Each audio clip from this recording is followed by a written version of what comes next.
ketolak SNMPTN udah, ketolak UTBK juga udah. Jadi males buat kuliah nih, kalau effortku gak pernah berhasil sama sekali. Iya nih bener, apalagi di univ swasta jurusannya cuma sedikit. Tenang guys, tenang. Di universitas ini akreditasinya juga A loh. Apalagi aku lihat di Instagram, jurusannya juga banyak. Nah iya bener, kalian berdua jangan patah semangat gini dong. Kuliah di mana-mana itu sama.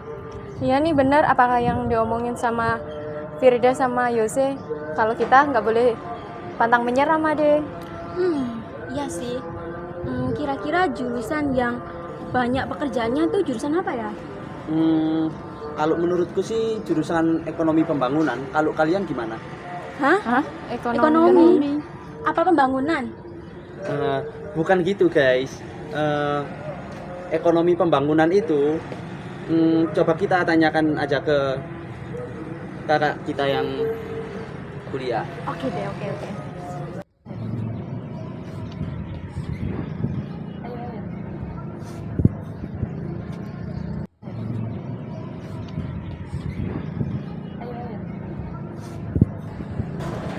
Nah, itu ada kakak-kakak.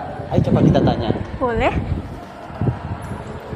Permisi kak, kami mau tanya tentang jurusan ekonomi pembangunan. Wah kebetulan saya dari jurusan ekonomi bangunan. Kalian minat masuk jurusan ini kan? Iya kak. Iya, Kak, kami berminat. Ya udah sini saya. Nah kalian mungkin bisa dengerin penjelasan dari Kak Erwin. Nah, jadi jurusan ekonomi pembangunan itu memungkinkan mahasiswa untuk memahami strategi pertumbuhan ekonomi yang berkelanjutan. Dan kamu dapat menganalisis bagaimana pertumbuhan ekonomi yang dijalankan secara inklusif, menjaga keseimbangan antara kepentingan sosial, ekonomi, dan lingkungan.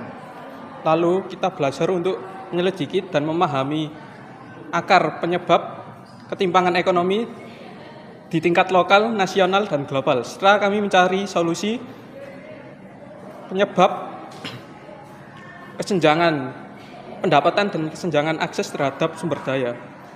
Selanjutnya di jurusan ekonomi pembangunan kamu mempelajari mengoptimalkan pemanfaatan sumber daya yang tersedia, baik itu manusia, alam maupun modal.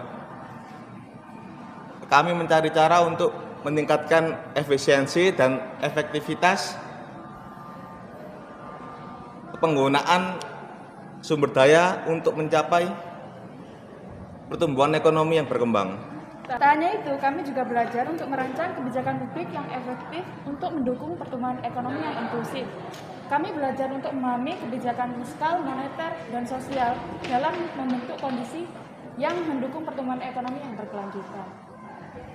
Nah, untuk penjelasan selanjutnya kalian boleh ditanyakan ke kakak yang lain.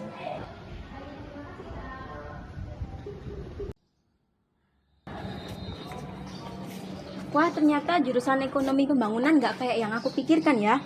Aku kira bakalan kerja di lapangan atau enggak ada proyek besar gitu. Tapi aku sih masih penasaran apa itu jurusan ekonomi pembangunan. Ayo coba kita tanya aja ke kakak yang di situ. Oke deh, oke.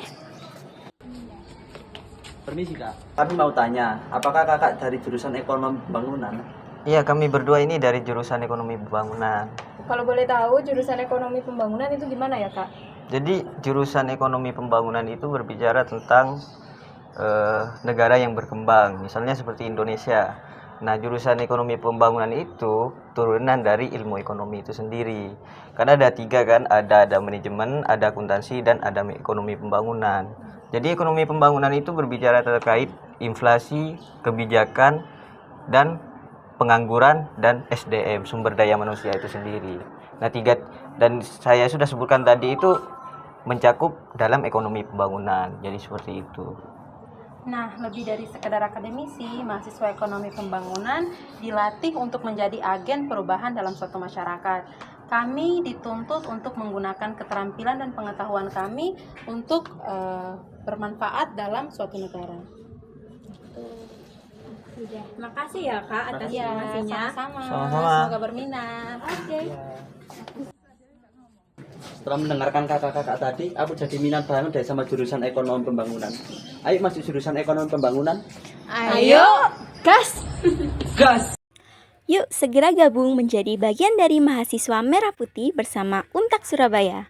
Jangan lupa daftarkan dirimu di jurusan Ekonomi Pembangunan ya. So, tunggu apa lagi? Ayo kepoin IG-nya dan daftarkan dirimu sekarang.